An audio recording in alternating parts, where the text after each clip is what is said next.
Whenever I work with sponsors, I always try to under promise and over deliver. And I know everyone says that, but you really have to think, okay, what's the baseline of delivery, and making sure that what you're promising is what you can deliver on, but then going that extra mile. My name is Chalo Barueta, and I'm the Executive Director and Co-Founder of You for Change. My name is Barry Average. I've been in marketing for 30 years. I own an ad agency called BTA, and I have an entertainment company, a film company called Melbar Entertainment Group. I'm Judy Slavinsky, and I'm the Director of Development at the Winnipeg Art Gallery. Ken Hill from Belleville, Ontario. I work at Maxwell Paper. I'm the Director of Operations. Mon nom est Nadia Duguay. Je suis la cofondatrice et co-directrice de Execo. I'm Lucille Pacey. I'm the President and CEO of Arts Umbrella. My name is Karen Ball, and I'm an independent cultural consultant working out of Calgary. Nicole Anderson, President and CEO of Business for the Arts. When developing a sponsorship plan, it's very much like being in real estate. You know what they say about real estate, it's location, location, location.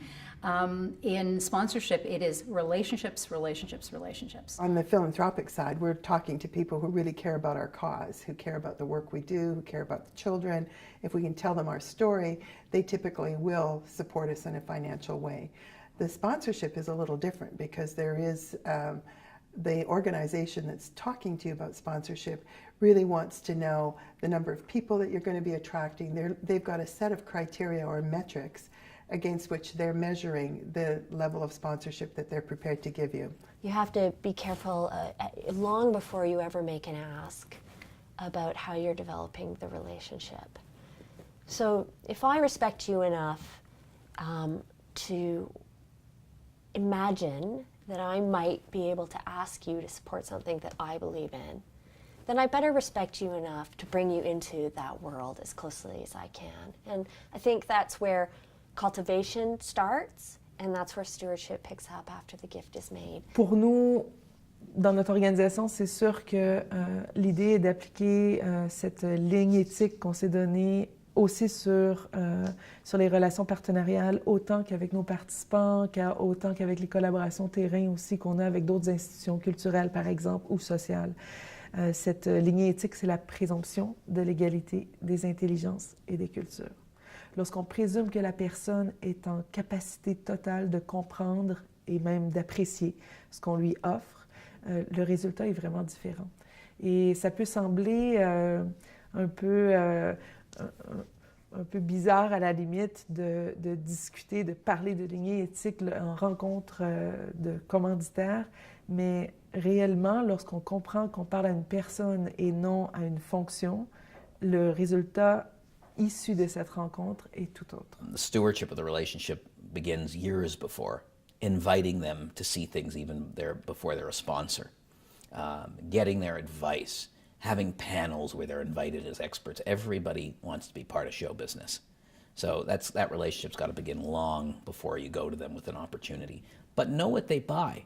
That's the key. Get to know who the head of sponsorship is within an organization and what turns them on. You really can't just sort of go out there blindly in a shotgun manner and plaster your proposal everywhere.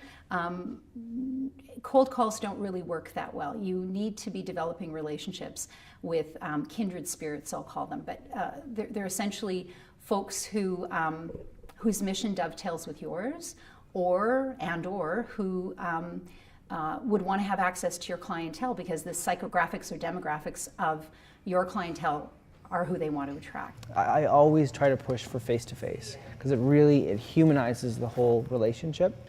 And if you get that lunch, take maybe one of your board people and maybe one of your young people and make it something that's just beyond you as the leader.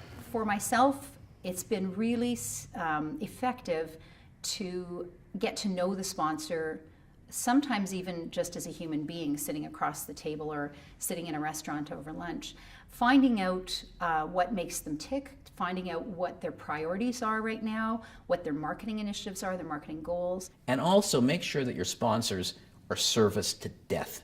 If you've got an art exhibit, you've got a play, you've got anything that you've got that has sponsor attached to it, make sure that they've got the best seats, that they're invited to the dinners with the cast and the creative team. If I'm a small theater company and I think that there's interest from my local dry cleaning chain to support what I'm presenting on the stage, have I been in there? Have I invited them to come see the work? Have I toured them backstage? Do I talk to them honestly about what it is that I'm trying to do and listen to them about what it is they're trying to do in their own community?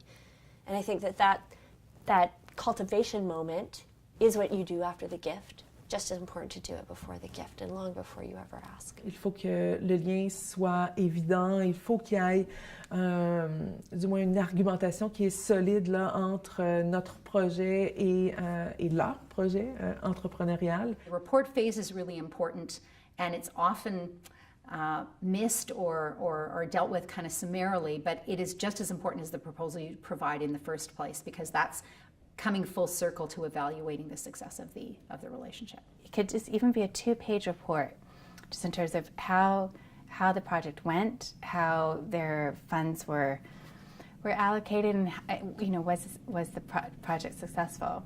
I think that sponsors evaluate the success of their partnerships in many, many different ways. They'll be looking at numbers, audience numbers, they'll be looking at run of play, they'll be looking at exposure in the community. They'll want those large numbers and they'll be asking for those numbers. If the sponsorship has come through a grantsmanship department or a granting department or a foundation, they have a very different set of metrics. They're looking for clarity of the cause, they're looking for you to demonstrate that you've actually promised something and you've completed it. So for them, what they want is probably the storyline at the end. This is what we said we would do. This is what we've done. Here's some comments from, in our case, from the children. This is how impactful that activity was. And that really reaches back to the feeling good and the building community and understanding how important the arts are to the communities. So if really all they want is a report and a mention at the event, well, give them a video. Give them, and don't spend all your resources. We're good at videos, so for us it's not difficult to put together a whole team. But give them that extra special something that helps you stand out, whether it's a handwritten note, a video from the youth, a thank you card from all the young people, or some kind of special story. Even just a simple thank you note goes a long way. I think a lot of businesses in the roundtables we've had with business have said, sometimes we don't even get a thank you. So just making sure a thank you note is sent, preferably a card, that says a lot. J'encourage vraiment d'oser faire une analyse objective de nos échecs.